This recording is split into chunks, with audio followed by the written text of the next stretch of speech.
Leonard Banks had always been a man of peculiar tastes, even from an early age. His fascination with the macabre had evolved from a childhood curiosity into a full-blown obsession with death, human anatomy, and ultimately the twisted art of the infamous Ed Gein.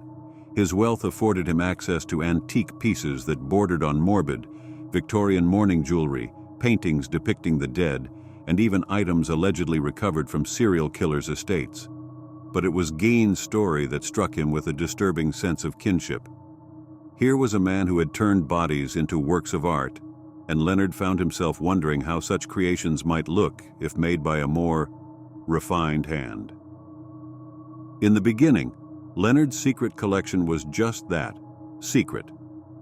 He transformed a section of his sprawling estate's basement into a private gallery filled with artifacts related to Gein. Old photographs, newspaper clippings, and unsettling replicas he had made himself adorned the walls. He kept his collection hidden from friends, family, and even his business associates. But Leonard's admiration of Gein's grotesque artistry kept growing. Soon, passive fascination was not enough. He wanted to create, to leave a mark. But Leonard's vision required a living canvas. One rainy night, he found his first victim, a vagrant seeking shelter from the cold near his estate. The man, disheveled and desperate, asked for food, and Leonard invited him inside under the guise of charity. Once inside, Leonard offered him a drink, one laced with a sedative. As the man's eyes began to droop, Leonard's pulse raced with exhilaration. When the man awoke, he found himself strapped to a table in the basement, surrounded by disturbing mementos and strange tools. Leonard's hands were trembling, half from excitement and half from fear. But he reminded himself this was his calling, his artistic pursuit. Leonard's first creation was crude but chilling. He cut the flesh with surgical precision, careful not to damage his materials. He transformed the man's remains into a twisted form that stood on display in his basement gallery. He dubbed it The Arrival. It was a tribute to Gein's early works, but Leonard knew he could do better, refine his technique, and add his own disturbing signature to each piece. One victim became two, and two became three. Each was selected, with careful thought. Each represented something Leonard despised or wanted to correct in society. His targets grew specific: a wealthy businessman whose greed had destroyed families, a corrupt politician who took bribes at the expense of others, and even a former colleague who Leonard felt had cheated him out of a deal years ago. Each one he transformed, arranging them in different, grotesque positions in his basement gallery, surrounded by dim, flickering lights. He called it the Gein Collection, though he now believed his own work to be surpassing his inspiration. Then came Sarah. Unlike his previous victims, she was young, vibrant, and intelligent, a waitress who caught his eye due to her unwavering kindness. Leonard had convinced himself she hid dark secrets, that her goodness was a facade. In his mind, he justified her selection as a necessary addition to his collection, envisioning her as his next, perhaps his final piece. He invited her over, claiming he wanted to help her get into college, an offer she accepted eagerly. But Sarah quickly sensed something was off when Leonard offered her tea and began asking strange, invasive questions about her past, her relationships, her fears. Just as he moved to lock the door behind her, Sarah panicked and tried to run, but Leonard was too strong. He managed to subdue her and dragged her to the basement. This time, he was ready to make his masterpiece, something that would complete his collection. But Sarah, filled with a survival instinct his previous victims had lacked, waited for her chance. When Leonard turned to prepare his tools, she managed to break free from her restraints, grab an iron candlestick, and swing with all her strength. The blow left Leonard disoriented, giving her precious seconds to navigate the twisted corridors of his basement and face his grotesque collection. She stumbled through the basement, horrified by the nightmarish sights around her. Bodies twisted into horrific shapes, faces staring blankly, frozen in moments of terror. She nearly tripped on a severed arm, and her scream echoed through the hall, alerting Leonard, who had recovered and was already on her trail. Sarah burst into Leonard's office upstairs and found his phone. Her hands shook as she dialed 911. Just as she was about to speak, Leonard appeared in the doorway, blocking her exit. With calm fury, he lunged for her, but she was ready, swinging a nearby sculpture to knock him back. Finally, sirens sounded in the distance. Leonard's carefully crafted facade of sophistication was crumbling around him, his prized collection exposed. The police arrived and arrested Leonard, horrified at the twisted gallery they discovered in his basement. Leonard, handcuffed and defeated, whispered one last statement as they led him away. "I was only trying to honor greatness." Sarah, traumatized but alive, watched as Leonard was taken from his home. Yet, in the following weeks, she found herself plagued by memories of Leonard's art. The Geen collection had been destroyed and Leonard sentenced to life, but whispers circulated of an antique shop carrying new, disturbing creations that bore an uncanny resemblance to Leonard's former pieces.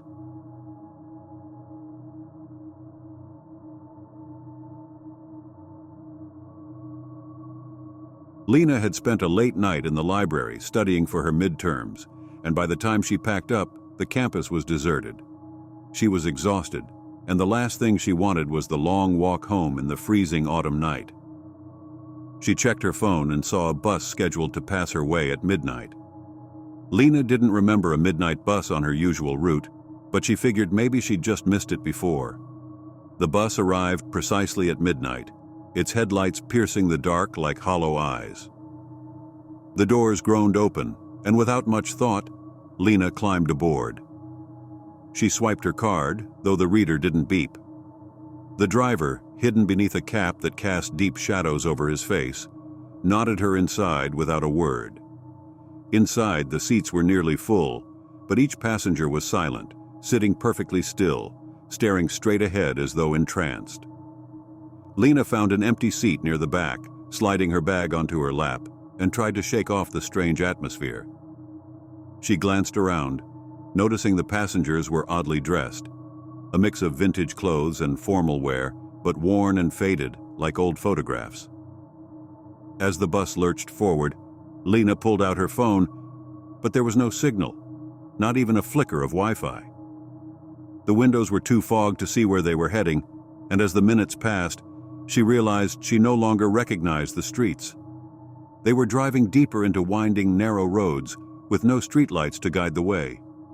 The bus stopped again, and another figure climbed on board. This time, Lena felt a chill run down her spine as the figure approached, his eyes empty and vacant. He shuffled slowly down the aisle, eventually taking a seat a few rows in front of her. As soon as he sat down, Lena felt a wave of darkness wash over the bus, as if the air had thickened with something unnatural. She glanced around, noticing that none of the other passengers had reacted at all. Then, she heard it. A faint whisper coming from somewhere near the front of the bus. She strained to listen, the voice growing clearer, recounting a tale of betrayal and rage. Lena's skin crawled as she realized the voice belonged to the new passenger, though he wasn't speaking to anyone in particular.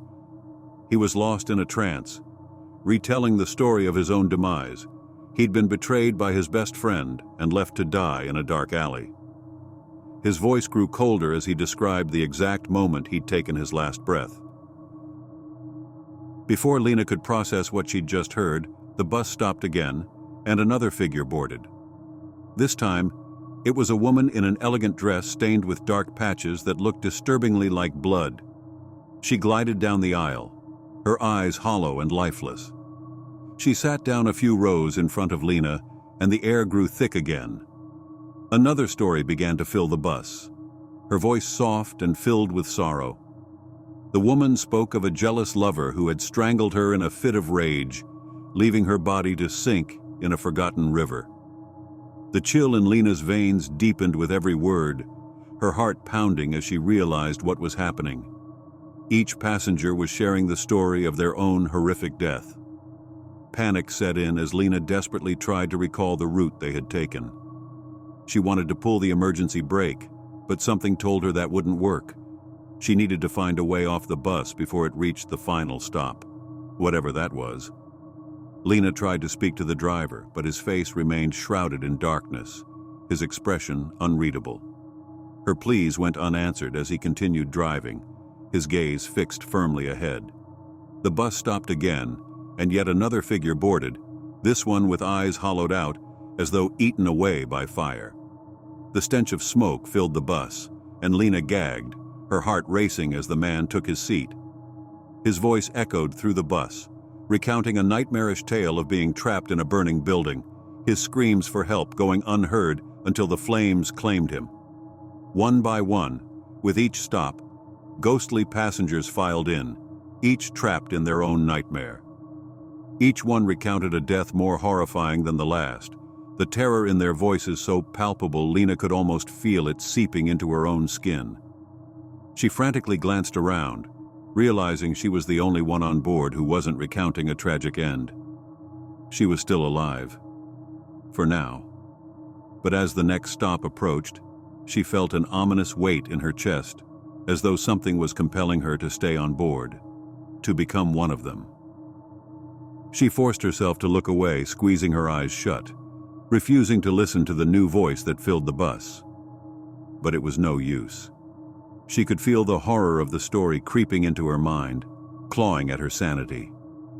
In a last-ditch effort, Lena lunged toward the emergency exit at the back of the bus, but the door wouldn't budge.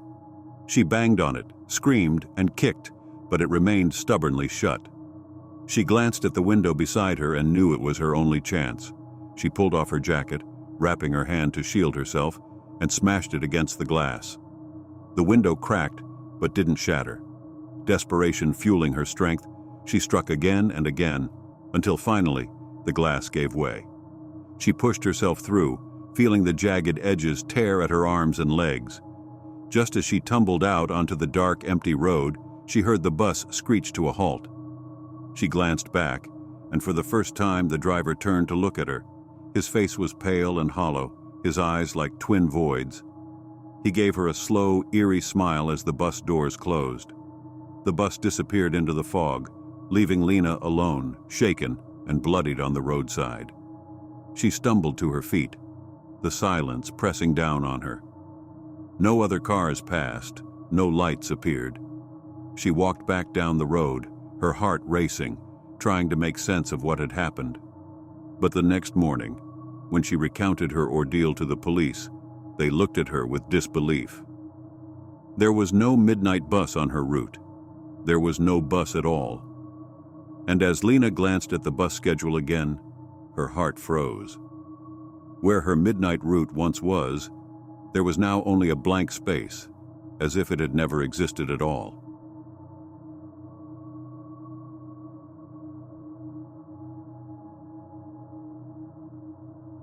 Derek had been driving for hours on the lonely desert highway, desperate for a break from the heat and the endless, monotonous road. He didn't have many options when he saw the flickering neon sign of a motel up ahead, Desert Haven Inn.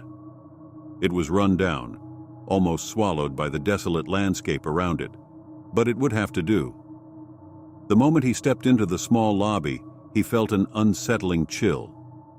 The man behind the counter looked ancient, his face lined and pale, with eyes that seemed to have seen too much. The room keys hanging on the wall were dusty and cobwebbed, but the man pulled down a single key and slid it across the counter without a word. "I'll stay one night," Derek said, glancing at the strange, unblinking stare of the man. After a moment, the owner nodded. "Fine," he muttered, his voice a raspy whisper. "But avoid rooms 5, 8, and 13. Curiosity sparked in Derek, but the man's gaze seemed to pierce straight through him. He took the key and quickly made his way to his room, hoping for a night's rest. Yet despite his exhaustion, sleep wouldn't come. Derek tossed and turned, the silence of the place oppressive. It felt like something was watching him, waiting. Finally, his curiosity got the best of him. Why had the owner warned him about those specific rooms? He hadn't even tried to explain. Derek grabbed his flashlight and ventured out into the dimly lit corridor, the silence thick around him. He found room 5 first. His hand trembled as he reached for the doorknob, half expecting it to be locked, but it turned easily. Inside, the room was shrouded in darkness. The faint scent of mildew and decay hung in the air. He swept the flashlight across the small space, and his heart stopped. There, lying motionless on the bed, was a shadowy figure with hollow eyes staring straight up at the ceiling. Its mouth gaped open in a silent scream. As the light passed over it, the figure suddenly jerked upright, fixing its empty eyes on Derek. He stumbled back, slamming the door shut. The image burned into his mind. Shaken but determined, Derek moved on to room 8. Whatever was in there, he told himself, couldn't be worse than the thing he'd just seen. But as he opened the door, a wave of oppressive cold washed over him. In the center of the room stood a woman with long, dripping hair, her back turned to him. Slowly she turned her head, her face twisted and decayed, her eyes empty voids. She whispered, her voice hissing like steam, "I was just like you once." Derek backed away, his hand barely able to pull the door closed. He could still hear her words echoing in his mind. "You'll stay too." Breathing heavily, he made his way to the last door. Room 13. He wanted to turn back, but something about the room pulled at him, like an invisible force urging him forward. With every step, he felt himself drifting further from reality, the air thick with something foul and ancient. He pushed the door open, and the room looked empty, until he noticed a mirror on the far wall. In its reflection, Derek could see people filling the room. Dozens of pale, ghastly faces, all with hollow, haunted eyes, stared back at him from the mirror. His stomach lurched as he recognized one of the faces. It was his own. He tried to look away, but something held his gaze, trapping him. He felt his body go rigid as he stared deeper into the mirror, his own face growing pale and lifeless, his features twisting with horror as if it were the last thing he'd ever see. Suddenly he stumbled backward, tearing his gaze away. He bolted back down the hallway, his heart racing. But as he reached the lobby, he found the old owner standing there, waiting. "You saw too much," the owner said in a voice like gravel, "and now you belong here." Derek tried to argue, but the words wouldn't come. Instead, a terrible understanding sank into him. There was only one way to escape. The motel required a soul to replace his. As he weighed his options, Derek heard the sound of another car pulling into the parking lot, its headlights slicing through the dark. He looked at the owner, who gave him a grim nod, as though handing down a dark sentence. With a heavy heart, Derek slipped into the shadows of the lobby and waited. The new guest entered, looking just as weary and hopeful as he'd been only hours earlier. Derek watched him check in, listened as the owner gave the same warning to avoid rooms 5, 8, and 13.